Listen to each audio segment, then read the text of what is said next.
All right, now that we know how to apply scale factors to surface area and volume, we're going to go do an actual problem that wants us to solve for the height in this case. So we're going to really make sure that we use our labels. So I have h over 10 inches on both, and I want to set that equal to the volumes of each, which is 270 pi inches cubed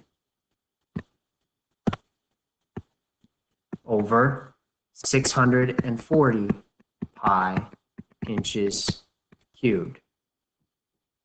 Notice how on the left I just have inches, and on the right I have inches cubed. So if I want to make these the same, I need to cube this side, getting me h cubed over 1,000. I'm going to drop the labels now because I know they're going to be equal. And then I'm going to reduce just a little bit. The pi's really don't matter because I have pi's in each of them. So I have 270 over 640. Becomes a regular cross multiplication problem. So you're going to have 640 h cubed equal to 270,000.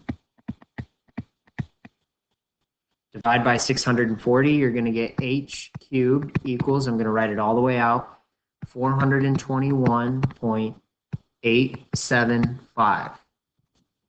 Now here's where our calculators differ just a little bit. Some of you are going to be able to find this button on your calculator.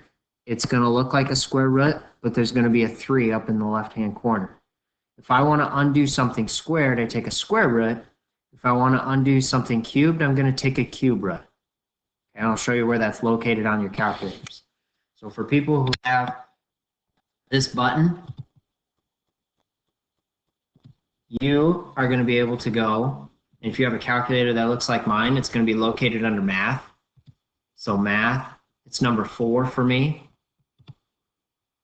And I can type in that number of 421.875. And my height would be 7.5.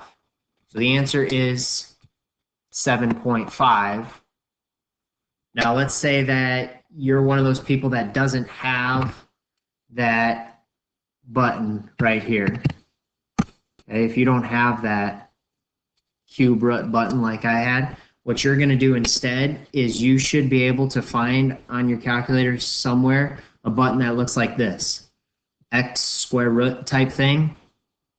So what you would do is you would type in the number 3 first, and then find that button that has x square root on it, which is number 5 for me this time, and it does give me the cube root. Your notation might not look like that. You should be able to type in the value of 421.875, and you should still get 7.5 out of it. Okay, so either way, and yet, if you still can't find that button, I know that if you have a certain calculator, instead of finding either one of those buttons, just take 421.875 to the 1/3 power. That also works. So one of those 3 methods should get you this same answer of finding the height, which would be 7.5 of that smaller cylinder.